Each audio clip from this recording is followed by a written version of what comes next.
สบายดีท่านผู้ชมที่เคารพข้าพเจ้าชื่อสินทลีจันทนะ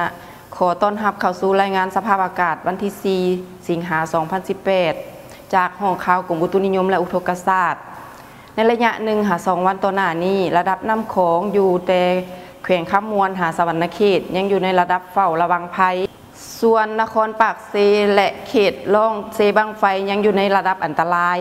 ดังนั้นจึงขอให้พ่อแม่ประชาชนและอำนาจการปกครองทุกภาคส่วนให้สืบต่อเฝ้าติดตามระดับน้ำและป้องกันผลกระทบจากน้ำล้นตาฟัง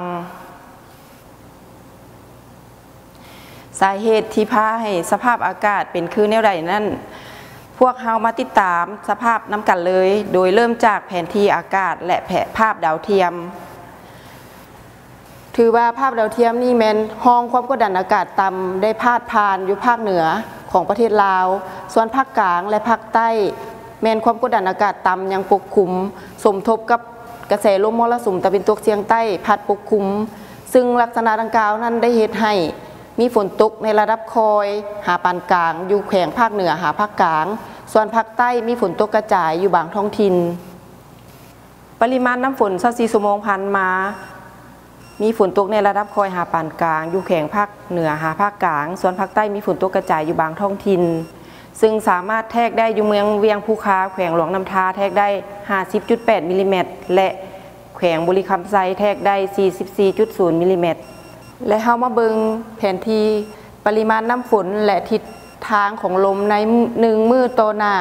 ถือว่าอยู่แขวงภาคเหนือยังจะมีฝนตกในระดับคอยหาปานกลางเป็นบริเวณกว้างอยู่และจะมีฝนตกกระจายอยู่บางท้องถิ่นแขวงภาคใต้และทิศทางลมแมนมรสุมตะวันตกเฉียงใต้หันยังพัดเข้ามาเอื้ออำนวยให้มีความสุ่มและมีฝนตกหลายขึ้นอยู่แถวภาคเหนือหาภาคกลางของลาวสภาพระดับน้ำของเช้ามื้อนี้เขตห้วยทรายหานครหลวงพระบางได้ลดลงส่วนนครหลวงเวียงจันทร์หานครไกรสอนพรหมวิหารอยู่ในระดับเฝ้าระวังภัยเฉพาะนครปากเซ7 โมงเช้ามื้อนี้แทกได้ 12.22 เมตรถือว่าอยู่ในเขตอันตรายอยู่พวกเรามาติดตามสภาพอากาศในแต่ละภาคในเวลา 19 โมงของมื้อนี้ถึงเวลา 19 โมงของมื้ออื่นโดยเริ่มจากภาคเหนือด้านตะวันออกมีเฟือกปกคลุมเป็นส่วนหลายยังจะมีฝนตกฟ้าห้องฟ้าเหลื่อมในระดับคอยเกือบทั่วไปและตกปานกลางอยู่บางท้องถิ่นแขวงพงศลีและหัวพันอุณหภูมิต่ำสุด 18-20 องศาสูงสุด 28-30 องศาภาคเหนือด้านตะวันตกมีเฟือกปกคลุมเป็นบางส่วนและยังจะมีฝนตกฟ้าห้องฟ้าเหลื่อมในระดับคอยเกือบทั่วไปและตกปานกลางอยู่บางท้องถิ่นแขวงอุดมไซและหลวงน้ำทาอุณหภูมิต่ำสุด 22-24 องศาสูงสุด 31-33 องศาที่นครหลวงเวียงจันทร์มีเมฆปกคลุมเป็นบางส่วนจะมีฝนตกในระดับคอยอุณหภูมิต่ำสุด 25-27 องศาสูงสุด 32-34 องศาภาคกลางมีเมฆปกคลุมเป็นส่วนหลายยังจะมีฝนตกฟ้าห้องฟ้าเหลื่อมในระดับคอยอยู่ทั่วไปและตกปานกลางอยู่บางท้องถิ่นทางด้านตะวันออกของภาคโดยเฉพาะแขวงบุรีคำไซและคำมวลอุณหภูมิต่ำสุด 24-26 องศาสูงสุด 32-34 องศาแขวงไซสมบุญยังจะมีฝนตกในระดับคอยและตกปานกลางอยู่บางบริเวณอุณหภูมิต่ำสุด 17-19 องศาสูงสุด 25-27 องศาภาคใต้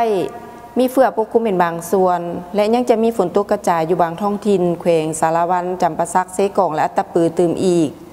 อุณหภูมิต่ำสุด 22-24 องศาสูงสุด 31-33 องศาสำหรับเขตภูเพียงบริเวณยังจะมีฝนตกในระดับคอยพอมีลมพัดแรงเป็นบางโอกาสอุณหภูมิต่ำสุด 13-15 องศาสูงสุด 23-25 องศาท่านผู้ชมที่เคารพระดับน้ำโขงและแม่น้ำสาขาต่างๆยังอยู่ในระดับที่สูงอยู่ฉะนั้นขอให้พ่อแม่ประชาชนและอำนาจการปกครองทุกภาคส่วนให้เฝ้าระวังและติดตามสภาพระดับน้ำและป้องกันผลกระทบจากน้ำล้นตะฟังพร้อมทั้งให้ติดตามข่าวพยากรณ์อากาศและแจ้งเตือนภัยจากกรมอุตุนิยมและอุทกศาสตร์เป็นประจำหรือจะเข้าไปเบิ่งผ่าน Facebook หรือ YouTube ทางการของกระทรวงทรัพยากรธรรมชาติและสิ่งแวดล้อมท่านสามารถติดตามข่าวพยากรณ์อากาศได้ตื่มอีกมื้อต่อไปเฉพาะมื้อนี้ข้าพเจ้าขอลาไปก่อนขอขอบใจ